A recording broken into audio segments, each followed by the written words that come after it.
Friends, welcome to career हम सफ़र सफ़र कामयाबी तक। तो फ्रेंड्स, इस वीडियो के अंतर्गत हम जानेंगे जेपीएससी एग्ज़ाम 2021 के पीटी सिलेबस एवं उसके एग्ज़ाम पैटर्न के बारे में। साथ ही आपको यह भी जानने को मिलेगा कि एग्ज़ाम में कौन से सेक्शन से कितने क्वेश्चन पूछे जाते हैं और आपको कौन से सेक्शन पे ध्यान देने की ज़रूरत है।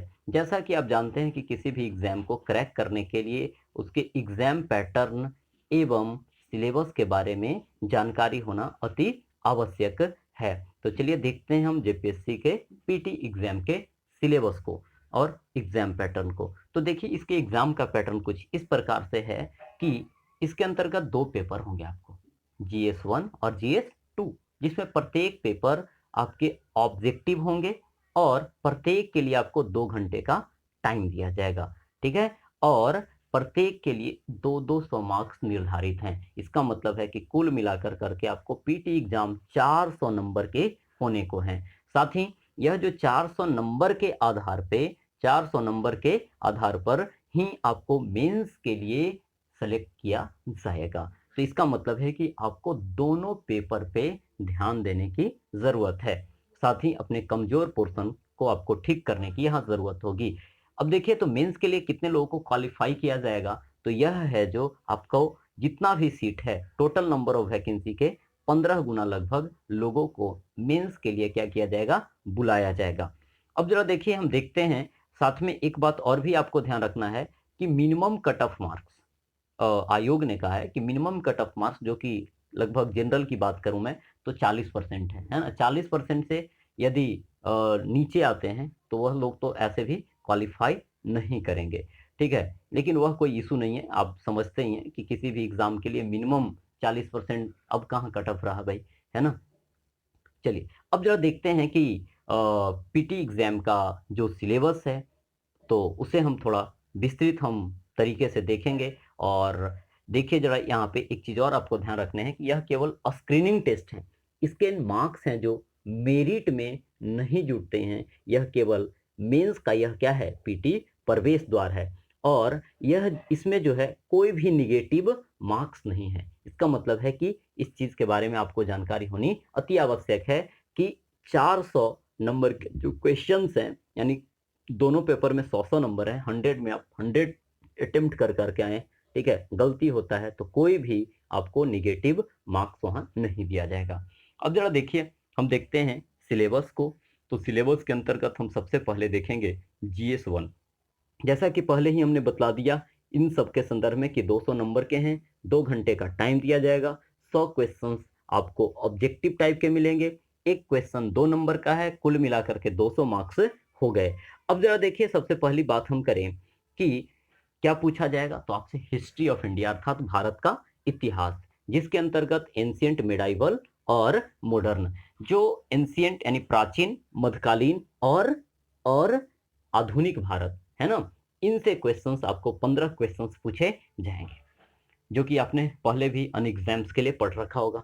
ज्योग्राफी ऑफ इंडिया के अंतर्गत general geography, physical geography, economical geography एवं सोशल एंड डेमोग्राफी से क्वेश्चन पूछे जाएंगे। तो यहाँ से 10 क्वेश्चन हो गए। अब जरा देखिए, तो इन सभी चीज़ों को भी आपने पढ़ रखा होगा। ठीक है, थोड़ा सा जनगणना वगैरह के बारे में आप क्या ध्यान रख लेंगे तो चीज़ें आसान हो जाएगी। इंडियन पॉलिटी के अंतर्गत एक तो 10 नंबर का क्वेश्चन पूछा ही जाएगा, लेकिन इसके तहत क्या होगा, भारत का संविधान से मात्र 4 क्वेश्चन पूछे जाएंगे। लेकिन गुड गवर्नेंस, ठीक है, गुड गवर्नेंस एवं पब्लिक एडमिनिस्ट्रेशन, पीए से भी आपको क्वेश्चंस यहाँ देखने को मिलेंगे। और पंचायती राज से आपको 2 क्वेश्चंस देखने को मिलेंगे। तो ऐसे गुड गवर्नेंस पे थोड़ा सा लोग ध्यान कम देते हैं, तो इस सेक्शन को थोड़ा सा आप देख लेंगे तो यहाँ पे आप बेहतर कर पाएंगे। बाकी पॉलिटी और पंचायती राज व्यवस्था आपका लगभग ठीक ही होगा, और नहीं ठीक है तो आप ठीक कीजिए, है ना। चलिए आगे की हम बात करें। यहाँ पे इकोनॉमिक्स के अंतर्गत देखिए, इन्होंने सस्टेनेबल डेवलपमेंट पे काफी जोर दिया हुआ है ना, सतत विकास पे, जिसके अंतर्गत है जो आपका इंडियन इकोनॉमी का बेसिक फीचर्स। मतलब यह हुआ कि भारत का जो अर्थव्यवस्था है उसकी आधारभूत जो क्या है, फीचर्स कहने का मतलब विशेषताएं हैं। इंडियन भारत की अर्थशास्त्र की जो आधारभूत क्या है, विशेषताएं हैं, उनसे संबंधित 4 क्वेश्चन होंगे। सस्टेनेबल डेवलपमेंट और इकोनॉमिक इशू से 4 क्वेश्चंस होंगे।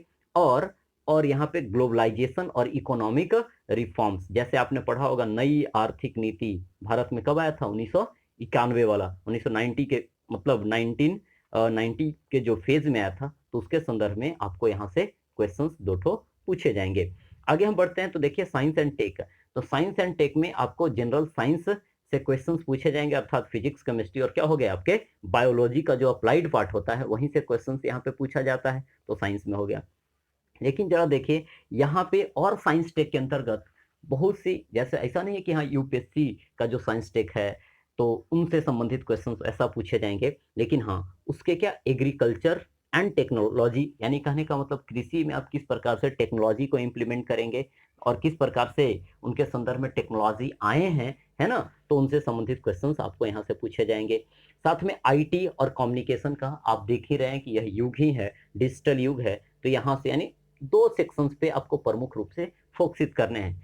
साथ ही मैं आपको बता दूं कि यह जो सिलेबस है आपको मेंस में भी काफी अधिक हेल्प करेगा, काफी अधिक, है ना। अब जरा देखिए झारखंड स्पेसिफिक क्वेश्चन यानी झारखंड स्पेशल क्वेश्चन आपको हिस्ट्री से, है ना, उसके सोसाइटी कल्चर एवं हेरिटेज से, यानी कहने का मतलब इतिहास हो गए, उसके समाज, उसके क्या संस्कृति एवं विरासत से संबंधित क्वेश्चंस पूछे जाएंगे। जैसे झारखंड का इतिहास क्या रहा, झारखंड का निर्माण तक का आपको क्वेश्चंस आपसे पूछे जाएंगे। साथ में वहाँ की सभ्यता संस्कृति कैसी है, जैसे आप जानते हैं कि वह जनजाति क्षेत्र है, और साथ में वहाँ की हेरिटेज क्या है, वहाँ की विरासत क्या है, तो इनके संदर्भ में क्वेश्चंस पूछे जाएंगे, जो कि आपको झारखंड स्पेशल कोई भी बुक आप पढ़ लीजिएगा तो अच्छा होगा। लेकिन एक बुक आती है उड़ान पब्लिकेशन की, है ना, तो जब मैंने देखा उसे तो काफ़ी यह बुक अच्छी है, तो आप इसे क्या कर सकते हैं, देख सकते हैं उड़ान पब्लिकेशन की बुक। नहीं तो कई सारी बुक, अभी एग्जाम आया है तो आ ही जाएगा मार्केट में। आगे जरा देखिए national and international current events, यानी करेंट अफेयर्स जो पूछा जाएगा, और राष्ट्रीय एवं के अंतर्राष्ट्रीय महत्व का, जो कि 15 क्वेश्चंस होगा, जो कि समझ ही सकते हैं कि मेरिट में इसका भी एक अपना योगदान होगा।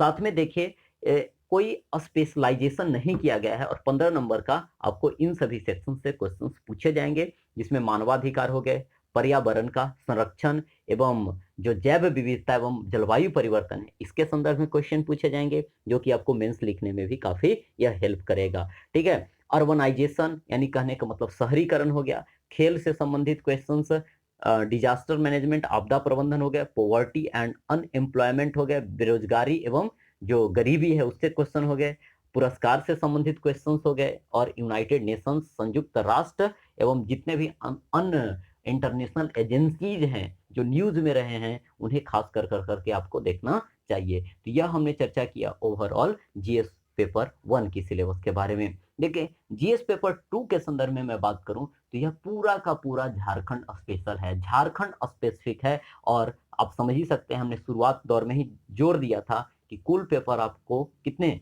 400 के हैं और इसी पे आपको मेरिट लगने हैं, अर्थात जीएस 1 और जीएस 2 दोनों को मिला कर करके मेरिट लगाया जाएगा। कई लोगों ने मीन्स यह सोच रखा है कि केवल क्या जीएस क्वालिफाइंग है, इसमें 30% मार्क्स ले आएंगे और आप मेंस के लिए क्वालिफाई कर जाएंगे, ऐसा कतई नहीं है। दोनों को मिला कर करके यह क्या किया जाएगा, लाया जाएगा। साथ में मैं बतला दूं कि ऐसा मेरा पर्सनल अनुभव है और आप भी इस चीज को समझते हैं कि जीएस 2 पे लोगों का प्रभाव कम है, मीन्स कहने का मतलब इस पे पकड़ कम है, क्योंकि झारखंड स्पेसिफिक है ना, झारखंड स्पेसिफिक है, चाहे वह झारखंड के लोग हों या फिर कोई बाहर के लोग हों, है ना, तो सबके लिए क्या है, झारखंड एक चुनौतीपूर्ण होगा, क्योंकि उसमें अंदर की कई सारी बातों को आपको क्या करना है, जानना है। तो देखते हैं क्या क्या इसके अंतर्गत जानना है, और इस सेक्शन पे आपको ध्यान देने की काफी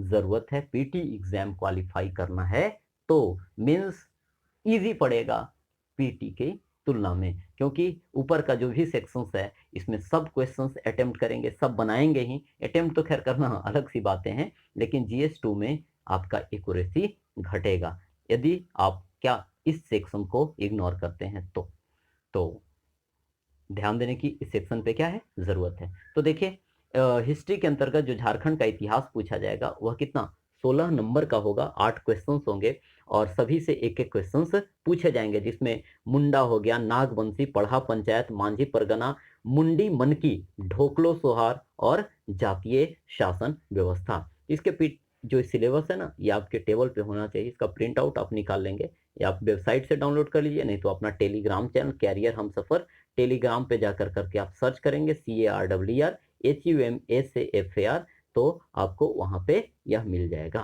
ठीक है, चलिए झारखंड आंदोलन से संबंधित क्वेश्चन मीन्स समझ रहे हैं कि झारखंड में क्या क्या आंदोलन हुए, जैसे झारखंड के सदान, आदिवासी से संबंधित आंदोलन, स्वतंत्रता सेनानी वहां के कौन कौन थे, झारखंड के विभूति कौन कौन है, मतलब समझते हैं पर्सनालिटी कौन कौन है, कौन कौन से वहां के प्रसिद्ध लोग हैं, और झारखंड आंदोलन एवं राज्य का गठन, कि झारखंड की मांग कैसे उठी और उसका गठन कब हुआ, कैसे हुआ।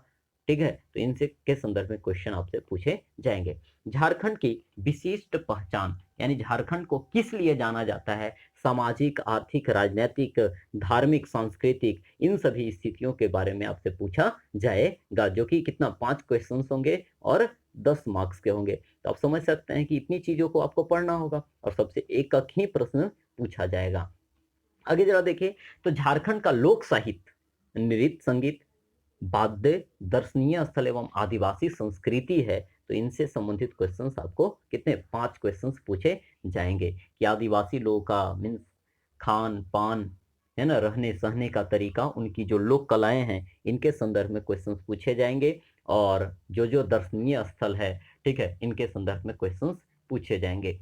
झारखंडी साहित्य व इतिहास, सॉरी साहित्यकार, यानी झारखंडी जो साहित्य है वहाँ के फेमस फेमस, और कौन कौन उन साहित्यों की किसने रचना की, तो इनके संदर्भ में आपसे क्वेश्चंस पूछा जाएगा। झारखंड के प्रमुख शिक्षण संस्थान, ये सभी चीजों को ध्यान रखेंगे, आप अपडेटेड पढ़ेंगे, है ना, अपडेटेड कोई भी मटेरियल खरीदेंगे आप तो अपडेटेड देखिएगा, कि हाँ लगभग 2020 तक का मीन्स प्रिंट हो तो कोई दिक्कत ज़्यादा नहीं है, लेकिन जैसे लोगो वगैरह सब कुछ चेंज हुए हैं, तो इन सभी चीज़ों पे आपको फोकस करने की ज़रूरत है। झारखंड के खेल कूद के संदर्भ में कि कौन सा खेल खेला जाता है, और उसके बाद है जो देखिए झारखंड के भूमि संदर्भ में आपको क्या एक्ट आया था, जैसे छोटा नागपुर काश्तकारी अधिनियम, संताल परगना के संदर्भ में काश्तकारी अधिनियम आया था, एवं अन्य संबंधित जो अधिनियम आए हैं, ठीक है, तो उनके संदर्भ में आपको पढ़ने की जरूरत है। और ये सब जो अधिनियम थे आपको अंग्रेज के काल में ही आपको देखने को मिलेंगे, तो आप झारखंड के आदिवासी के संदर्भ में आप पढ़ेंगे ना, सामाजिक आर्थिक, तो वहीं पे आपको यह देखने को मिल जाएगा। उसके बाद देखिए 1947 से राज्य के आर्थिक विकास का इतिहास, आर्थिक विकास मतलब समझ रहे हैं किस प्रकार से झारखंड उन्नति पे है, यानी प्रगति पे है, और इसके योगदान में वहाँ की जंगल, नदी, पहाड़, पर्वत, खान, खनिज, यह किस प्रकार से योगदान करते हैं, इसके संदर्भ में आपको जानकारी होना अति आवश्यक है। फिर उसके बाद झारखंड ने उद्योग के लिए क्या नीति अपना रखा है और पुनर्वास की नीति क्या है, तो इनके संदर्भ में आपसे 6 क्वेश्चन पूछे जाएंगे। उसके बाद है झारखंड में क्या क्या उद्योग हैं और औद्योगिक विकास कैसे हुआ, और कौन कौन से क्षेत्र हैं, ठीक है, जहाँ पे विभिन्न सेक्शंस में विकास देखने को मिलता है। उसके बाद झारखंड सरकार की जो पहले से योजना चल रही है उसे भी आपको कवर करने हैं, और वर्तमान जो है करेंट अफेयर्स के संदर्भ में जो योजनाएं हैं, तो उन्हें भी आपको कवर करने हैं। साथ में यहाँ जरा देखिए कि जंगल प्रबंधन, जैसा कि आप जानते ही हैं कि झारखंड झार जंगल के कारण से इस क्षेत्र का नाम झारखंड पड़ा है, तो इसके मैनेजमेंट और के लिए आपको प्रयास करने की मीन्स जो जरूरत है, उसके संदर्भ में आपसे क्वेश्चंस पूछे जाएंगे। बेतला एक टाइगर रिजर्व भी है जिसमें एक भी टाइगर नहीं है, तो इनके संदर्भ में क्वेश्चंस आपसे पूछे जा सकेंगे। साथ में क्या है, यहाँ की पर्यावरण कैसी है और पर्यावरण किस प्रकार से परिवर्तित हो रही है, और इसके संरक्षण के क्या क्या उपाय अपनाए जा रहे हैं और क्या क्या और उपाय अपनाए जाने चाहिए, इनसे संबंधित आपको 7 प्रश्न देखने को मिलेंगे। साथ में झारखंड में आपदा प्रबंधन से संबंधित क्वेश्चंस आपको देखने को मिलेंगे, और झारखंड से संबंधित विविध तथ्य एवं समसामयिक घटना अर्थात करेंट अफेयर्स से आपको 7 क्वेश्चन देखने को मिलेंगे। तो इसका मतलब हमें यह मीन्स अवलोकन करने पे आप यही पा रहे होंगे कि करेंट अफेयर्स जो झारखंड का होगा उसका वेटेज मात्र 7 क्वेश्चन का है ना। तो 7 क्वेश्चंस तो यह आप देखेंगे ही, लेकिन साथ में इन सभी सेक्शंस को आपको काफ़ी अच्छे से करने की ज़रूरत है। तो आप अभी से जीएस पेपर 2 पे क्या हो जाएँ, फोकसित हो जाएँ। जीएस पेपर 1 का आप रिवीजन करें, क्योंकि आपने जेपीएससी का फॉर्म फिल अप किया है, तो इसका मतलब यह है कि इसके पहले आपने किसी अन्य एग्ज़ाम्स को ज़रूर दिया होगा। उसके लिए हिस्ट्री, ज्योग्राफी एवं अन्य सेक्शंस को ज़रूर पढ़ा होगा, लेकिन झारखंड के संदर्भ में इन सभी पॉइंट्स को आपने कवर नहीं किया होगा। और कॉम्पिटिशन आपको आपने पढ़ा होगा न्यूज़पेपर वगैरह में कि लगभग इसके लिए 5 लाख से अधिक फॉर्म फिल अप किए गए हैं और मात्र 250 लगभग जो पद हैं उसके लिए। तो आप समझ ही सकते हैं कि इसमें कंपटीशन कितना टफ होने को है। तो मिनिमम 40% यही कारण से गवर्नमेंट ने कर रखा है कि हाँ, हो सकता है कि इन सभी चीज़ों को नहीं लोग पढ़ें और 40% मार्क्स का भी आंकड़ा ना छुए, तो फिर झारखंड के किसी काम के लिए नहीं है, है ना? तो आप क्वालीफाई करना है तो इन सेक्शंस पे आपको ध्यान देने की ज़रूरत है। उम्मीद है कि यह वीडियो आपके लिए हेल्पफुल साबित हुई होगी। अगली जो हमारी वीडियो होगी वह मेंस एग्जाम के संदर्भ में होगी और कुछ अन्य वीडियोस आपको उस प्रकार के सेक्शंस जैसे झारखंड स्पेशल के संदर्भ में और जो प्रीवियस ईयर के क्वेश्चंस हैं उनके संदर्भ में मैं आपको वीडियो दूंगा ताकि आप एग्जाम इजीली क्रैक कर पाएँ। साथ ही फ्रेंड्स, मैं आपसे एक छोटी सी अब रिक्वेस्ट करना चाहूँगा कि यदि आप अ, कुछ जानकारी प्राप्त कर पाए हैं तो आप अपने चैनल को सब्सक्राइब कर सकते हैं, वीडियोस को लाइक एवं अपने दोस्तों के साथ शेयर कर सकते हैं। साथ ही टेलीग्राम चैनल को ज्वाइन करना नहीं भूलें ताकि आपको इनके संदर्भ में जो भी अपडेट है एवं प्रीवियस ईयर के क्वेश्चंस का पीडीएफ है मैं आपको उस जगह पे प्रोवाइड करा पाऊँ। तो thanks for watching the video. मिलते हैं अगले वीडियो में, तब तक के लिए जय हिंद।